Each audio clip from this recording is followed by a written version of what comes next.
You're entering a world of awkwardness, a world of overused characters and cliches, a world where heavy acting is rewarded and terrible effects are the norm. A world where plot devices are either over-explained or not explained enough. Behind that door is a river of blood. Behind that door, two scary little girls. Behind that door, a shitty remake that fucks it all up. You're about to enter the Stephen King miniseries.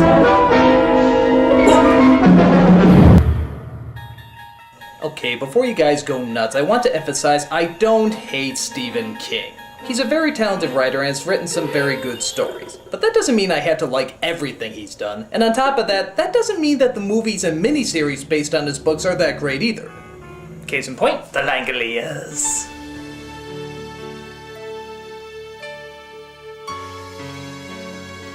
This is one of those drawn-out miniseries from the mid-90s. Everybody was hooked despite its incredibly goofy moments, but were then suddenly let down by one of the silliest payoffs ever. It's long, it's silly, it's over the top. It's a Stephen King miniseries. Let's take a look. So we see a bunch of people arriving at an airport in LA. One of them is a little blind girl named Dinah, one is a woman named Laurel, and one is a British assassin, hired to kill somebody. By who, you may ask? Well, by the director himself, Tom Holland. See you in London on Saturday. We'll have a pint to celebrate. Now you might be wondering why I know who Tom Holland is. Well, I did a little research and found out that he directed such movies as Child's Play and Fright Night.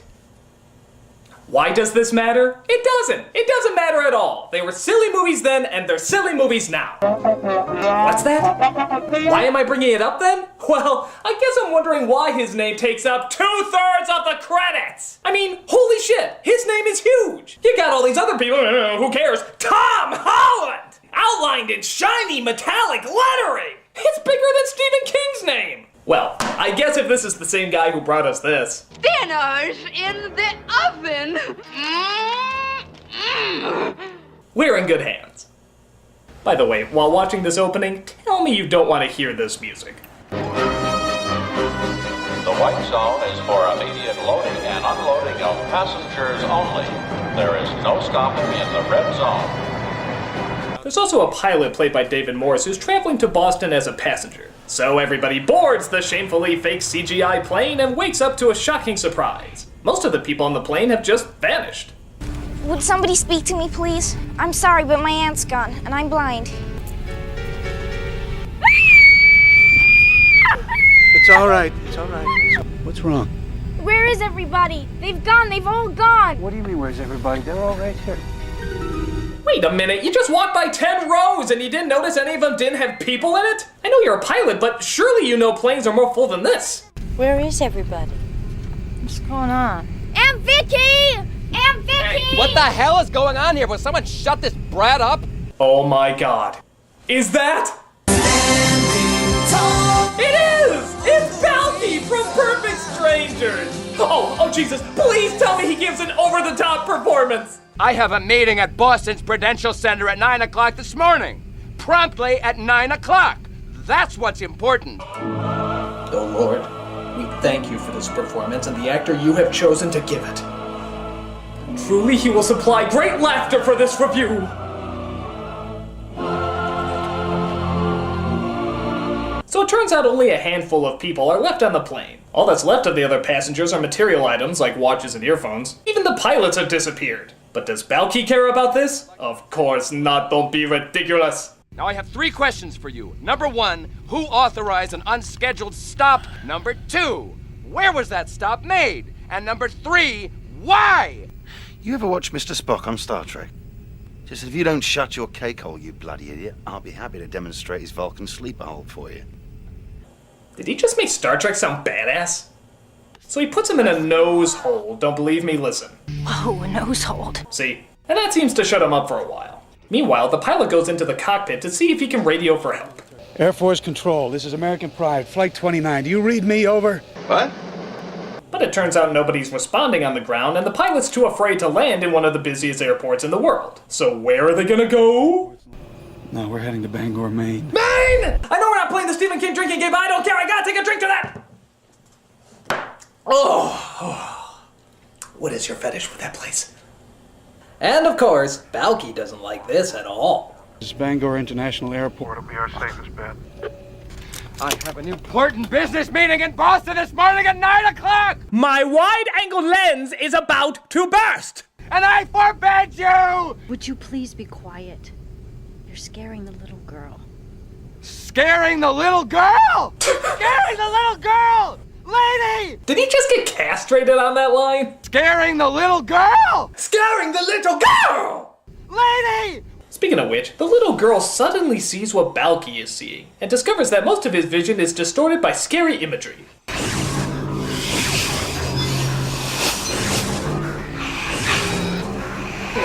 I cannot. It's serious because it's very important. Of course, everybody wonders what the hell that was about, and the little girl explains. We all look like monsters to him. No. I'm sure we don't. Now, what made you say that? I hear things sometimes. People's thoughts. She called it shiny. So yes, it turns out the little girl is psychic. Might as well add her to the unexplained psychic children's club that seems to exist in TV and movies. That's the craziest thing I ever heard. We also come across a mystery writer who's trying to deduce what is happening on this plane. And oddly enough, he's exactly like a character out of a bad mystery novel. I also had been asleep. What about you, dear boy? Well, yeah. Yes. I'm a mystery writer. Deduction is my bread and butter. So I deduce that everyone was asleep, including all those people that were subtracted, along with the flight crew, of course, dear boy. Perhaps, dear boy, if I deduce a little bit more, my acting will become a little bit more Shatner. Does anybody notice the teddy bear out on the plane? He looks suspiciously like the teddy bear from The Shining, the one that was giving a blowjob for some reason. Another Stephen King story. Coincidence or something more? I deduce, dear boy. So they finally reach Maine, and for some reason, nobody wants to see what's actually down there. I really don't want to go down there. I'm scared stiff. God help us all. Maybe this wasn't such a good idea. I'm scared. What the hell's wrong with these people? You're on a plane where everybody disappeared. How the hell are you gonna be safe there? Oh no, there might be people down there to question us and want to solve our problem. Oh, the horror! Also, don't you just love how the adult is whining to the kid and the kid has to make her feel better? You know something, Dinah? What? I really don't want to go down there. I mean, I really don't. If it'll make you feel any better. You're not the only one. Don't worry, fully grown, mature woman. I, a terrified little blind girl, will keep you comfort. Oh, thank you.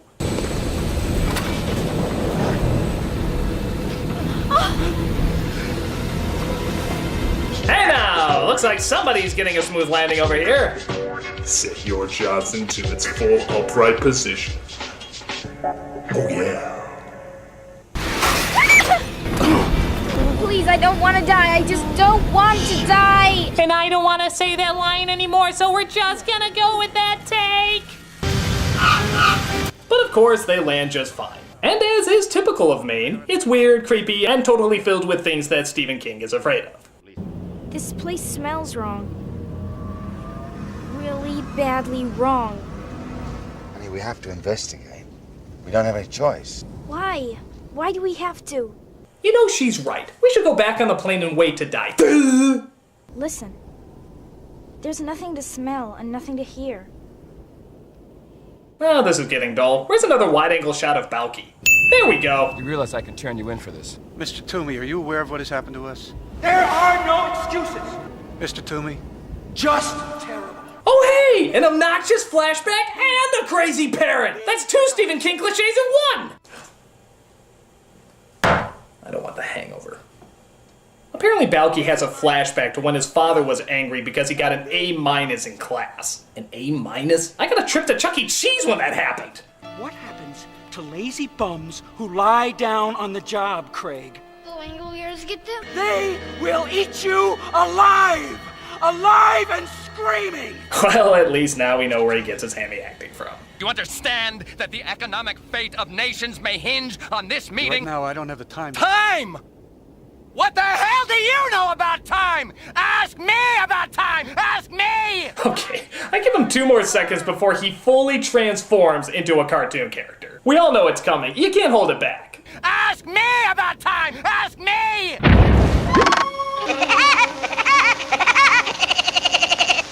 So again, they calm him down, and they go through the luggage conveyor belt. Why don't they just go through a door? They go inside and find that the place is abandoned. Plus little things like smells and sounds have all been slightly muted. And it seems like the clocks have stopped too. Spock! While that's going on, Balky starts to hallucinate about his father. You had an appointment in Boston. No, it wasn't my fault. I was kidnapped. There are no excuses! And they play the most common game in a Stephen King miniseries.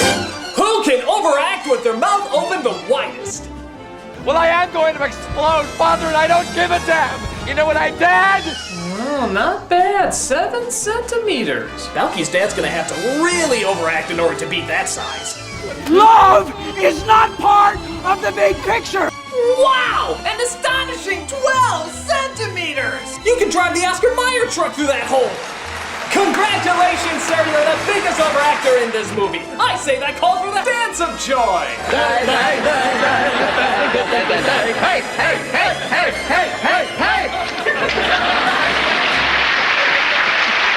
So as he goes through an airport security door, which of course isn't locked, Dinah swears she hears a creepy sound in the distance. So creepy that it forces her to take off her glasses even though it has no impact on her vision.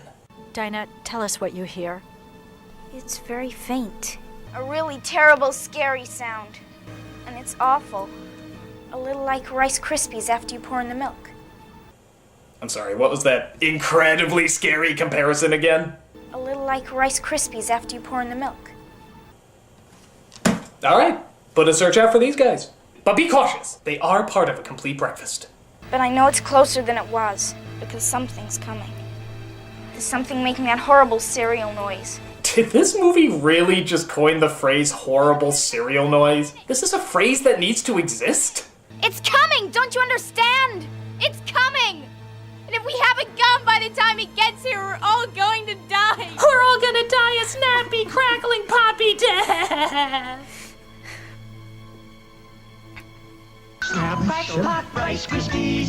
So we see Balky comes across another unlocked door where he finds a gun in one of the storage lockers. Well, if there's anything this movie is proving, is that airport security doesn't come down hard enough.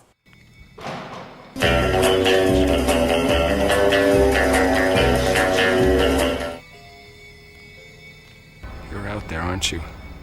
But I'll be gone by the time you get here. I'm going to Boston. As you say, there's none of that stuff here. But when we woke up, it was on the plane. What, does nobody see him right now? Maybe nobody was here when it happened. No, that's nonsense. Seriously, nobody sees him right now. You're looking right at it. Watch out, I hear someone! I hear him much better than you idiots can see him right in front of your fucking faces! You hear me? What is it? Take me to Boston! So Billy from Power Rangers attacks and gets shot. But luckily, bullets seem to have no effect in this world. So they get some rope and tie up the doofus before he acts any crazier. I think it might be wise to take a few precautions, don't you? Do you have to be so rough?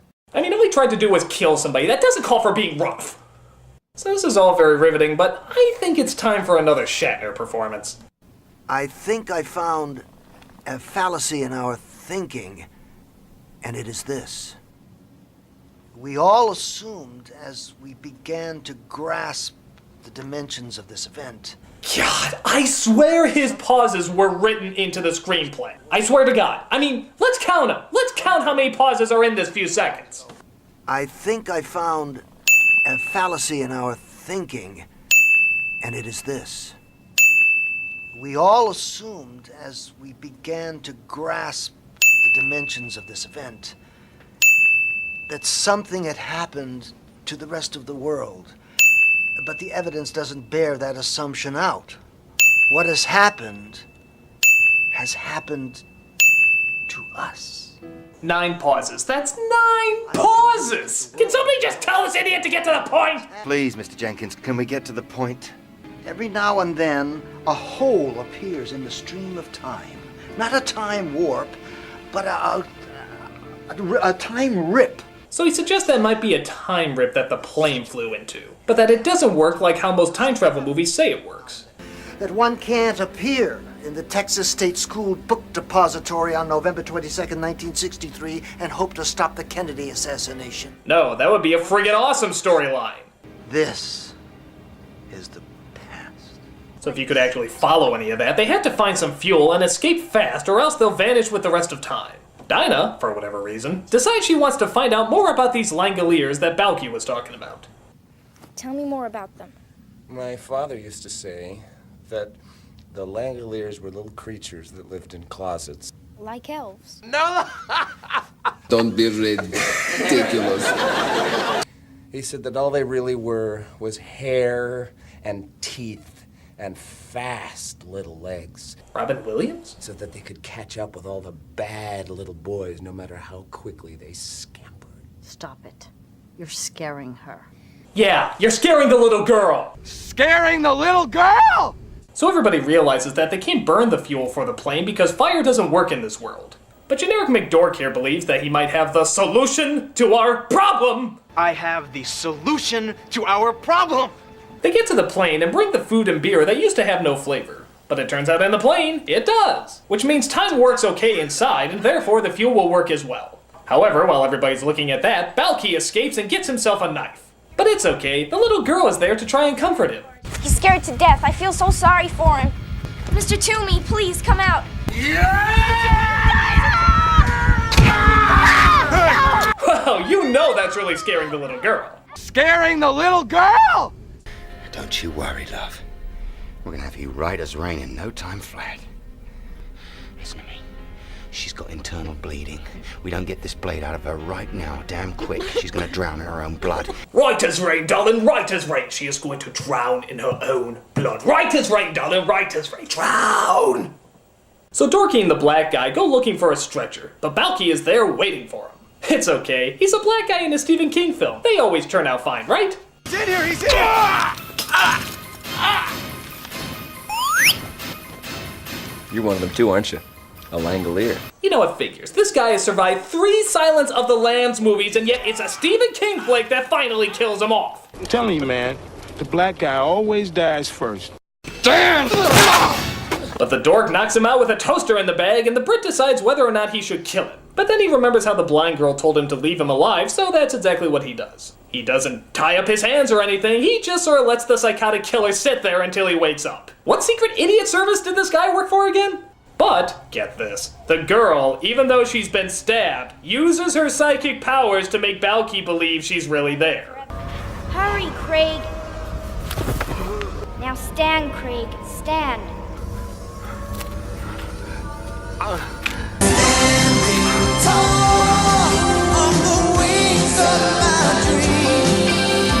Just as they give fuel to the plane and everyone gets on board, the girl creates a false image, again with her psychic powers, and makes Balky believe that he's at the meeting he was trying to reach. You know, if she's so good at this shit, how come she didn't predict when she was gonna get stabbed? It's Mr. Toomey! Hey, nanny, nanny, nanny, hey, nanny, nanny, nanny. Never mind him right now. We're all out of time. So he makes it to the meeting and finds that Stephen King is there to give his blessing to this shitstorm of a miniseries. Tell us how much money you made for us. I didn't make any money for you. I didn't make any money for you. I lost money for you. And I did it deliberately. I did it deliberately. I did it deliberately. Actually, I think this is how the meeting went with Tom Holland and Stephen King after this movie was released. But that crackling noise is getting louder, and we finally figure out what's been getting closer and closer all this time. Let's get ready for a letdown!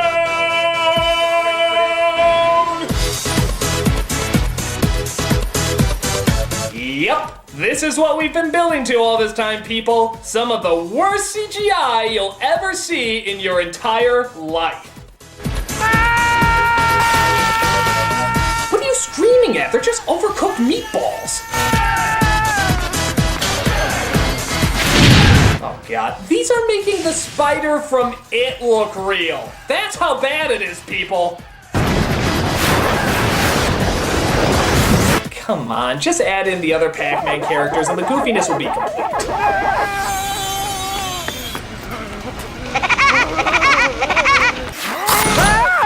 Bobby gonna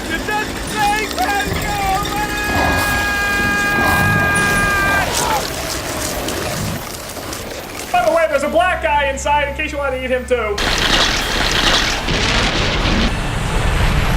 So as they watch the film literally crumble before their eyes, the mystery writer decides he needs one more monologue to sum up the scene. We know what happens to today when it becomes yesterday.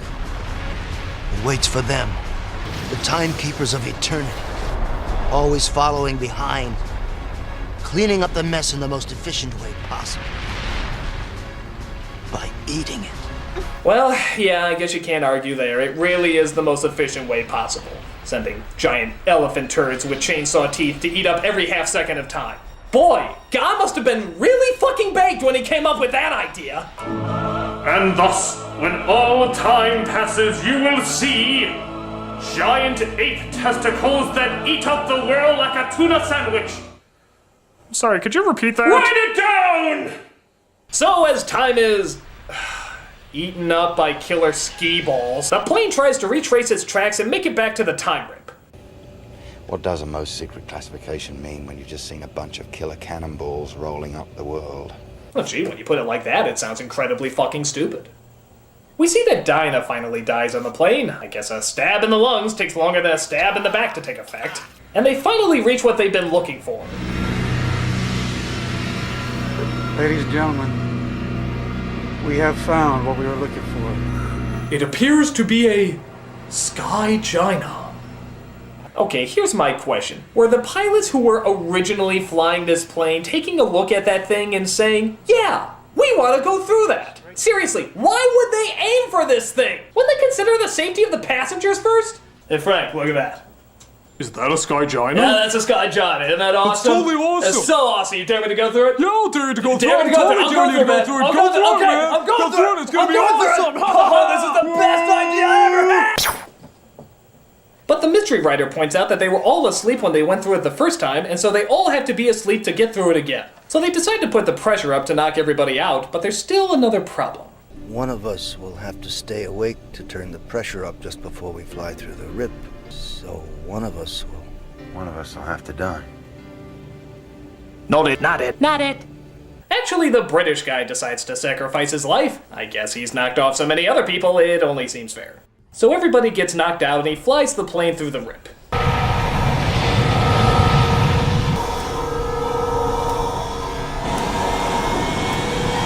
just want to tell you both good luck. We're all counting on you. It's so beautiful. And of course, he ultimately disappears. Why the hell his clothes, shoes, and belt don't stay behind is anybody's guess, but who cares? They made it home. But is it really home? But what do you see out the window? Nothing. Nothing at all. Oh, except for the obvious moving cars down there. Oops. They land the plane and everything seems deserted, but that's because they realize that time is catching up with them. Daddy, new people, look at the new people. Did you hear what she said? Yes. Is that who we are? The new people? Are we the new people? Are we the new people? Are we the new people? We are! We are the new people! And the only way new people can celebrate is by doing a stereotypical freeze frame! Yeah!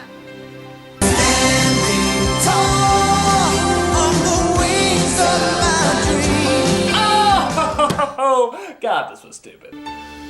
I mean, to its credit, it does keep you interested enough to want to know what's going on, as most Stephen King stories do. Some of the actors are pretty good too, but there's just so many goofy performances, nonsensical logic, bad effects, and just the stupidest letdown climax that it's hard to fully take it seriously. I mean, are you really telling me that giant mutant mudballs are eating all of the past? Let's find out. What are you doing here? I'm sending you 45 minutes in the past to see if your theory's correct. Well, do we have to? Yes, hurry! Alright, keep your beard on. Hey, this is your beard too.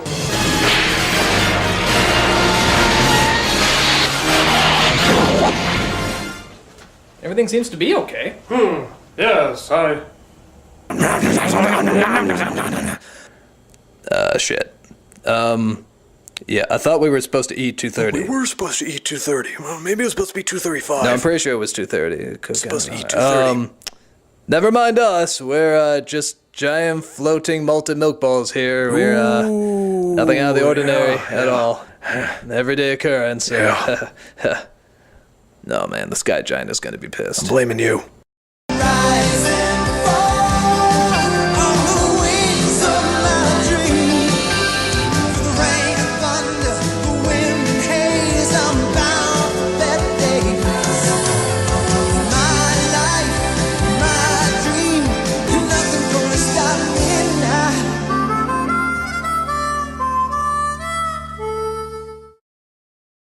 Scaring the little girl! Lady! Hey, you guys, since you've been so nice and waited after the credits, we have a special little thing for you. The That Guy with the Glasses Volume 2 DVD is coming out. It has all sorts of good stuff. It has a new Ask That Guy, a new bum review of Scott Pilgrim vs. the World, a new How to Be a Pirate, and two Nostalgia Critics, 2 new ones. Yes, that's right. It has a review of a video game, but you have to get it in order to say what video game. And it also has a review of Reefer Madness, a classical film. It's wonderful, wonderful. But why am I telling you this? I'm telling you this because you stayed after the credits. You're good viewers. You can pre-order it now. That's right. Pre-orders start March 16th and we'll ship them out March 27th. That's right. You get to see them before anyone else can see them. It's unbelievable. Now, when the DVD actually does come out, we'll have a commercial. We'll let you know. But this is for the people that actually waited till the end credits because you're so wonderful. You're so wonderful. I love you so much. So go. There's a link under there. You can get it. Go. Or you don't have to. Yes, you do. Go now!